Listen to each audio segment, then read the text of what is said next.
welcome back to The Explainer. Today, we're diving deep into the psychological blueprints of what we call the architect of dialogue.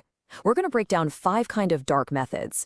These are the exact tactics master negotiators use to seize the rhythm of literally any interaction. We're talking about forcing the other person to play by your rules. So, let's start with section 1, the tempo illusion.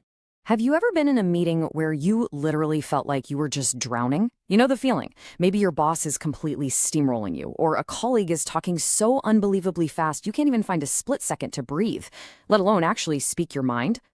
Well, most people think that the person talking the loudest or the fastest is the one who's in control. But they're wrong. Dead wrong. In high-stakes communication, the person who controls the tempo is the one who controls the entire outcome. So, if you've ever felt like a mere passenger in your own conversations, pay close attention. We're about to put you right back in the driver's seat with 5 specific tactical methods to completely dictate the terms of your engagements. Okay, let's get into method 1, the pressure vacuum. This first method is arguably the most powerful one in the playbook. You see, most people are absolutely terrified of silence. We're trained from a super young age to fill every single gap in a conversation. So to use this tactic, you wait for the other person to finish their point, especially when they're trying to pressure you. And then you just wait. Don't nod your head, don't hit them with an aha, just silently count to 3 in your head while maintaining calm, respectful eye contact. By refusing to give them that little rhythmic response they crave, you create a massive vacuum. And it's amazing to watch because usually within that tiny 3-second window, the other person will frantically start over-explaining or even walking back their own demands just to break the awkward tension you've created. Think about it. You haven't said a single word, but you've just forced them to slow down and retreat into a defensive posture. It's a real game changer. Moving right along, method 2 is what we call the staccato shift. Now, sometimes you actually need the exact opposite approach. You need to speed things up to keep someone from thinking a little too clearly. If someone is being super evasive or giving you this long, winding story instead of a straight answer, you interrupt their flow. You do this by shortening the turn construction units, basically the pieces of the conversation. Instead of politely letting them finish their thought, you hit them with short, sharp 1 to 3 word questions.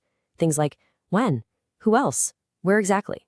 What happens here is that by drastically increasing the frequency of the exchange, you're shrinking their processing window. You're essentially forcing them to hand over raw data instead of some carefully polished narrative. It's exactly like turning a slow waltz into a high-speed drumbeat. Eventually, they simply can't keep up, and they'll trip right over their own words.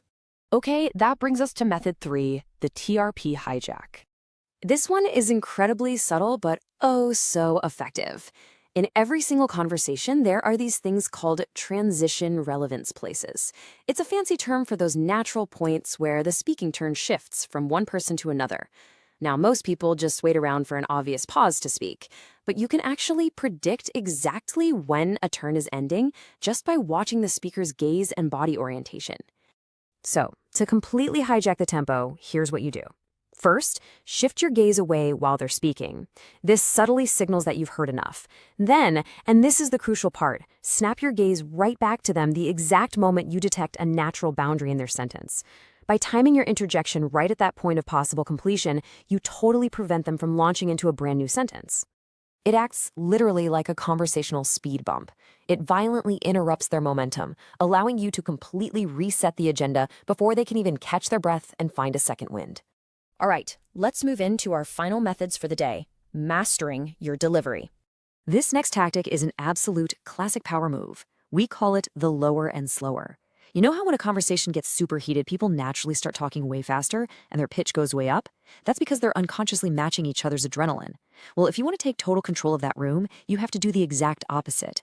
You intentionally lower your volume and you significantly slow down your speech, especially in your most important points. It's essentially a calculated form of anti-mirroring. By totally refusing to match their frantic, chaotic tempo, you put them in a tough spot. You force them to either keep looking completely hysterical by comparison, or, and this is what usually happens, unconsciously slow themselves down just to hear what you're saying. Trust me on this, the person who dictates that lower and slower tempo, that is the person the entire room instantly perceives as the undisputed authority. Finally, we've got the authority pause. This is your go-to move for when you're about to deliver a massive point or a final decision. Think about it. Most people rush the end of their sentences, right? They're terrified of getting interrupted. But a true master of conversational tempo does the exact opposite. They speak with high energy and then they stop entirely, right before the single most important word. For example, instead of just blurting out, "We need to cut the budget," you look them right in the eye and say, "The only way forward is cutting the budget." That tiny, deliberate micro-pause creates an unfinished loop right inside the listener's brain. It literally forces them to focus every single ounce of their attention on whatever word you're about to say next. Honestly, it's a beautifully dark little trick to ensure that your terms are the ones completely seared into their memory long after the conversation is over. At the end of the day, mastering tempo isn't really just about winning a petty argument. It's about stepping up and becoming the true architect of your own interactions. So the only real question left for you is, are you going to keep letting others drive the pace, or are you finally going to step up and start dictating the terms yourself? If you found these tactics useful, or hey, if you've suddenly realized they've been used against you, let me know down in the comments. And if you're ready to really master the deeper levels of conversational architecture, absolutely make sure to hit that subscribe button and turn on notifications. Don't just talk, dictate the terms. I'll see you in the next explainer.